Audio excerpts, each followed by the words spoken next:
Hello everyone, you all are welcome on defence student community YouTube channel. Guys, हम आज बात करने वाले हैं एफकेट 2 2022 के नोटिफिकेशंस के बारे में।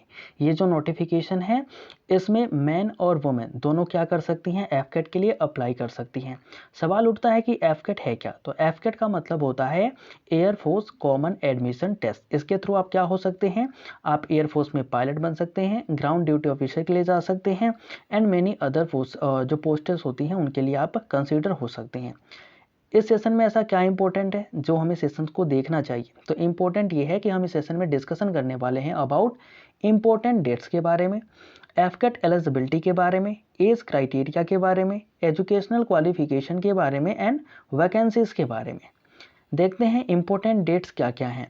अब ये जो हमारी इंपॉर्टेंट डेट्स हैं उसमें सबसे पहला आता है starting date and closing date.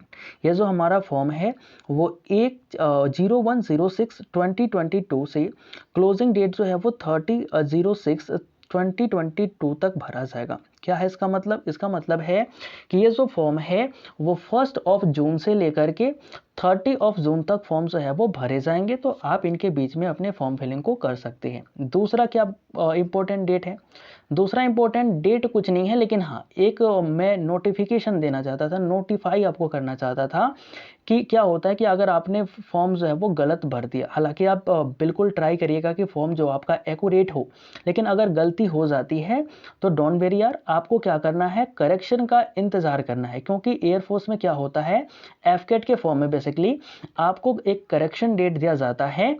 उस डेट को आप क्या कर सकते हैं, एडमिट कार्ड रिलीज होने से पहले आप अपने फॉर्म को करेक्ट कर सकते हैं। ठीक है, तो वो डेट अभी नहीं बताई गई है, बट मे बी वो डेट जो है वो जो होती है आपके एडमिट कार्ड से पहले आ जाती है। ठीक है, एफकेट के अगर हम एग्ज़ाम डेट देखते हैं तो 27, 28 और 29 अगस्त को जो है वो इसका एग्ज़ाम कंडक्ट होगा। यानी कि 27 तारीख, 28 तारीख और 29 तारीख अगस्त में आप नोट करके रख लो कि इस दिन आपका एग्ज़ाम होना है। ठीक है, एफकेट के लिए एलिजिबिलिटी की बात करते हैं।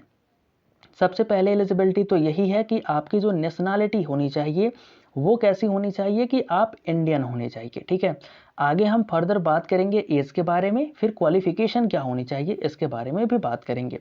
अगर हम बात करते हैं एज क्राइटेरिया की, ठीक है, तो एज क्राइटेरिया में अगर हम ब्रांच वाइज देखें तो फिर कुछ ना कुछ एज लिमिट होती है। ठीक है, जैसे अगर आप फ्लाइंग ब्रांच के लिए जाना चाहते हैं तो आपकी जो डीओबी होनी चाहिए, डेट ऑफ बर्थ होनी चाहिए, वो 02/07/1999 से लेकर के 01/07/2003 के बीच में अगर होती है। ठीक है, मे भी अगर आपकी डेट जो है वो 2 जुलाई 1999 से लेकर के 1 जुलाई 2003 के बीच में, या फिर ये भी आपकी डेट ऑफ बर्थ है, तो आप क्या कर सकते हैं, इस फॉर्म को अप्लाई कर सकते हैं।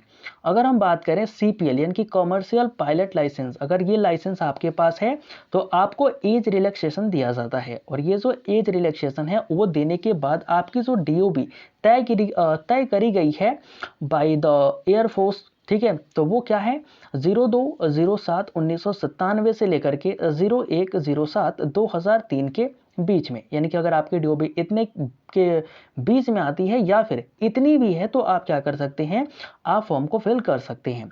अगर हम ग्राउंड ड्यूटी के लिए बात करें तो ग्राउंड ड्यूटी में अगर आप टेक्निकल के लिए जाते हैं या फिर आप नॉन टेक्निकल के लिए भी जाते हैं तो आपकी जो डीओबी होनी चाहिए वो 02/07/1997 से लेकर के 01/07/2003 के बीच में होनी चाहिए। आई होप आपको एज क्राइटेरिया समझ में आया होगा। ठीक है, अब हम बात करते हैं एजुकेशनल क्वालिफिकेशन के बारे में कि आपने पढ़ाई कितनी करी है तो आप एलिजिबल हैं एफकेट के लिए। तो पढ़ाई लिखाई देखते हैं अपनी।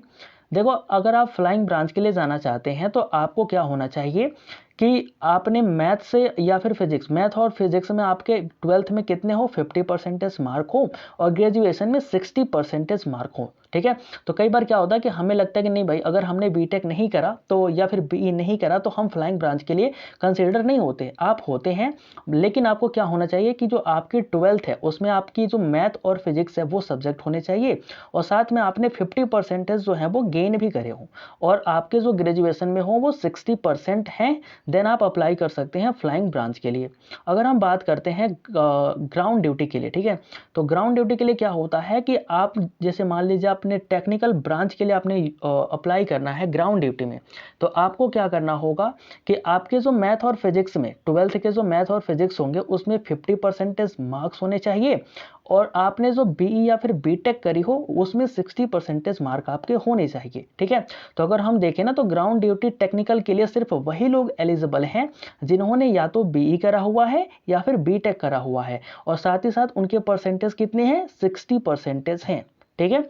अगर हम बात करते हैं ग्राउंड ड्यूटी नॉन टेक्निकल की, तो अगर आपके जो मार्क्स है वो 60% हैं ग्रेजुएशन में, चाहे वो आपने किसी भी स्ट्रीम से करी हो, आपने 12th भी किसी स्ट्रीम से करी हो, चाहे आप आर्ट के हो, चाहे आप साइंस के हो, चाहे आप फिर कॉमर्स के हो, ठीक है, आप एलिजिबल हो जाते हैं ग्राउंड ड्यूटी नॉन टेक्निकल के लिए। बस आपके ग्रेजुएशन में 60% मार्क्स होने चाहिए।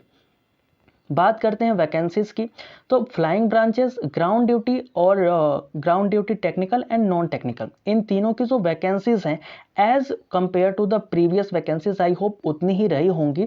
लेकिन यार वैकेंसीज से क्या मतलब, ठीक है, हमें एक सीट चाहिए और एक वैकेंसी तो हर बोल सकते हो ब्रांच में है, ठीक है, हमें सिर्फ एक ही वैकेंसीज होनी चाहिए और हमारा भी जो सिलेक्शन होगा वो एक ही सीट पे होगा। तो एक सीट तो यार हर ब्रांच में है, तो वैकेंसीज की टेंशन छोड़ते हैं और पढ़ाई पे ध्यान देते हैं, ठीक है। तो वैकेंसीज हैं जैसे कि प्रीवियस टाइम थे, वैकेंसीज हमें प्रीवियस के जैसे ही देखने को मिल जाएंगे। Thank you guys, thank you for attending the sessions. Please do like and do subscribe our channel. Join our Telegram channel Defense Student Community. And guys please video को like कर दें और सब्सक्राइब भी कर दें, ठीक है। गाइज मिलते हैं नई वीडियो में, तब तक के लिए जय हिंद।